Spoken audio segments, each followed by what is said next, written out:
नमस्कार दोस्तों, मैं हूं जिग्नेश परमार और आप देख रहे हैं निवेश ज्ञान। तो दोस्तों, आज इस वीडियो में आपको मैं बताने वाला हूं एक्सपेंस रेशियो के बारे में।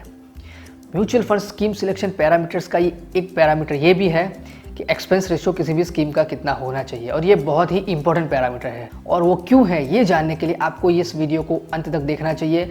पसंद आए तो लाइक कीजिए, कमेंट कीजिए, शेयर कीजिए, और अगर अभी तक आपने चैनल को सब्सक्राइब नहीं किया है तो सब्सक्राइब कर लीजिए। तो ये शुरू करते हैं एक्सपेंस रेशियो। दोस्तों, कोई भी स्कीम का एक्सपेंस रेशियो का मतलब उस स्कीम को चलाने के लिए, मतलब उसको ऑपरेट करने के लिए उसके द्वारा जो भी खर्चा होता है उसे एक्सपेंस रेशियो कहते हैं। सीधी भाषा में बोला जाए तो कोई भी स्कीम को ऑपरेट करने के लिए साल का जो खर्चा होता है उसे ऑपरेटिंग एक्सपेंस कहते हैं, और वो एक्सपेंस सेबी के द्वारा फिक्स किया जाता है कि कोई भी म्यूचुअल फंड स्कीम उसको जो एक्सपेंस रेशियो दिया गया है, लिमिट दी गई है, उससे ज़्यादा वो एक्सपेंस नहीं कर सकते। अब हम देखते हैं कि कोई भी स्कीम के चलाने के लिए क्या क्या एक्सपेंसेस होते हैं जो इस एक्सपेंस में कवर होते हैं। उसमें पहला है एडमिनिस्ट्रेटिव मैनेजमेंट टाइप एक्सपेंस और दूसरा है एडवर्टाइजमेंट एक्सपेंस।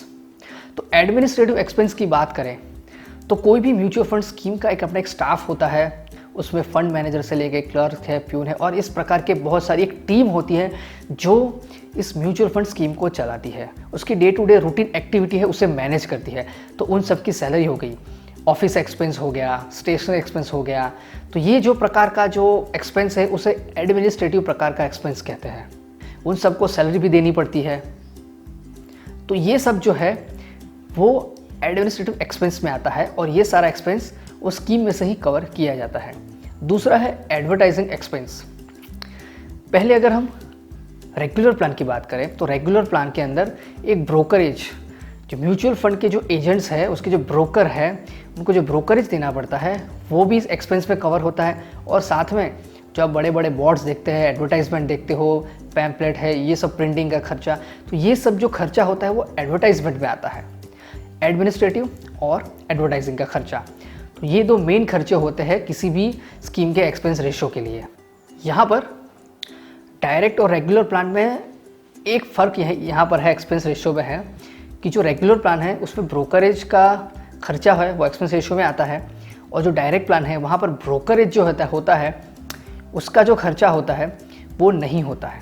इसका मतलब ये है कि जो रेगुलर प्लान है उसका जो एक्सपेंस रेशियो है थोड़ा ज़्यादा होता है with compare to direct plan. मतलब डायरेक्ट प्लान में जो एक्सपेंस रेशियो होता है वो रेगुलर प्लान से कम होता है, लेकिन एक्सपेंस रेशियो कभी नील नहीं हो सकता। अब देखते हैं कि ये जो एक्सपेंस रेशियो होता है उसे कैसे मैनेज किया जाता है, या तो उसको कैसे लिया जाता है। तो कोई भी एक्सपेंस रेशियो सेबी के द्वारा फिक्स किया जाता है कि कोई भी स्कीम में आपको 1%, 2%, 2.5%, 1.5%, 0.5% इतना एक्सपेंस रेशियो तक आप मैक्सिमम कवर कर सकते हैं। उससे ज़्यादा खर्चा आप उस स्कीम के ऑपरेटिंग के लिए नहीं कर सकते। ये सेबी के द्वारा फिक्स किया गया है। तो यहाँ पर एक्सपेंस रेशियो कैलकुलेट कैसे करते हैं। एक्सपेंस रेशियो जो होता है mutual fund operating expense divided by average total dollar value, यह है इसका फॉर्मूला। तो इसी फॉर्मूले के हिसाब से एक्सपेंस रेशियो कोई भी स्कीम अपना रखती है और वो उसी स्कीम से उसमें वसूल भी करती है। अब आपको लगता हो कि डायरेक्ट फंड और रेगुलर फंड में एक्सपेंस रेशियो कम है, तो उसमें फ़र्क क्या होता है। तो फ़र्क ये होता है कि सपोज़ आप कोई भी स्कीम का AUM 1000 करोड़ है, राइट, और जो डायरेक्ट प्लान है उसका एक्सपेंस रेशियो सपोज 1% है और रेगुलर प्लान का एक्सपेंस रेशियो 2% है, राइट। तो यहाँ पर ऐसा होता है कि वो 1000 का जब वो 2000 होता है, जस्ट फॉर एग्जांपल 2000 होता है, तो उसमें से पहले जो रेगुलर प्लान है उसका जो मतलब उसका जितना भी AUM रेगुलर में है उसका एक्सपेंस रेशियो वो 2% निकाल लेते हैं, और बाकी जो अमाउंट बचती है उसमें से इन्वेस्टरों को NAV अलॉट की जाती है। ये थी बात रेगुलर प्लान की। और डायरेक्ट प्लान में ऐसा होता है कि उसमें से सिर्फ 1% निकालते हैं। तो जो 2000 करोड़ हुए हैं उसमें से 1000 करोड़ डायरेक्ट प्लान का है और 1000 करोड़ रेगुलर प्लान का है, जस्ट फॉर एग्जांपल। तो जो 1000 करोड़ रेगुलर प्लान का है उसमें से वो 2% निकालेगा, क्योंकि रेगुलर प्लान की एक्सपेंस रेशियो 2% है। तो मतलब 1000 करोड़ का जो 2% होता है वो होता है 20 करोड़, यानी कि 980 करोड़ रुपए ही वो अपने इन्वेस्टर को देने वाला है। लेकिन बात जब होती है डायरेक्ट प्लान की, सपोज उसका जो 1000 करोड़ का यूएम है उसमें से वो 1% काटेगा। डायरेक्ट प्लान का जो एक्सपेंस रेशियो है वो 1% है। तो जब वो 1% काटेगा तो उसको सिर्फ 10 करोड़ ही काटेगा। 1000 में से 1% यानी कि 10 करोड़। तो जो 10 करोड़ काटेगा मतलब जो 10 करोड़ जो बाकी बचे वो अपने इन्वेस्टर को वो देगा। मतलब उसकी एनएवी की प्राइस थोड़ी सी ज़्यादा होगी with compare to regular plan. तो ये दोनों डिफरेंस है रेगुलर प्लान और डायरेक्ट प्लान के एक्सपेंस रेशियो में। तो हमेशा रेगुलर प्लान का एक्सपेंस रेशियो थोड़ा ज़्यादा होता है डायरेक्ट प्लान से, क्योंकि उसमें म्यूचुअल फंड डिस्ट्रीब्यूटर का ब्रोकरेज भी उसी एक्सपेंस रेशियो में शामिल होता है। तो दोस्तों मैं उम्मीद करता हूं कि आपको एक्सपेंस रेशियो के बारे में सारी जानकारी मिल गई होगी। ये एक स्कीम को चलाने का खर्चा है जो कि इन्वेस्टर के पास से वसूल किया जाता है। रेगुलर प्लान से ज़्यादा खर्चा वसूल किया जाता है और डायरेक्ट प्लान से थोड़ा कम खर्चा वसूल किया जाता है, लेकिन वसूली तो दोनों से ही होती है। तो दोस्तों ये थी जानकारी एक्सपेंस रेशियो के बारे में।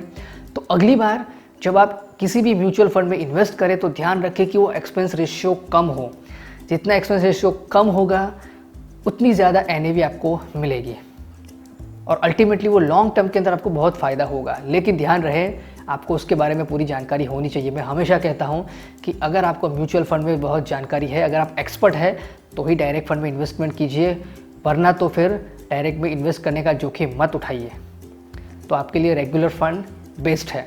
थोड़े से पैसे बचाने के लिए अगर आपने डायरेक्ट में इन्वेस्ट किया है तो हो सकता है कि आपने कोई गलत स्कीम चूज़ कर ली हो, या तो उसका एक्सपेंस रेशियो भी ज़्यादा हो या फिर रिस्क भी ज़्यादा हो। तो अगर आपका टाइम होराइजन भी कम है, मतलब इन्वेस्टमेंट करने के लिए आपने जो टाइम चूज़ किया है वो कम है, तो आपको घाटा हो सकता है। शॉर्ट टर्म के अंदर आपको घाटा हो सकता है। तो इससे बेटर है कि अगर आपको एक्सपर्ट नहीं है म्यूचुअल फंड के तो आप जाइए रेगुलर प्लान में, किसी अच्छे से एडवाइज़र को पकड़िए, एडवाइस लीजिए और आप फ्री हो जाइए। तो दोस्तों ये थी जानकारी एक्सपेंस रेशियो के बारे में। अगर आपको इसमें कोई भी परेशानी है, दिक्कत है या फिर सजेशन है तो मेरे कमेंट बॉक्स में बताइए और इसे शेयर करना बिल्कुल ना भूलें ताकि और लोगों को भी ये जानकारी पहुंचे। तो मैं जिग्नेश परमार अब आपसे विदा लेता हूं। मिलते अगले वीडियो में एक और महत्वपूर्ण जानकारी के साथ। जय हिंद, जय भारत।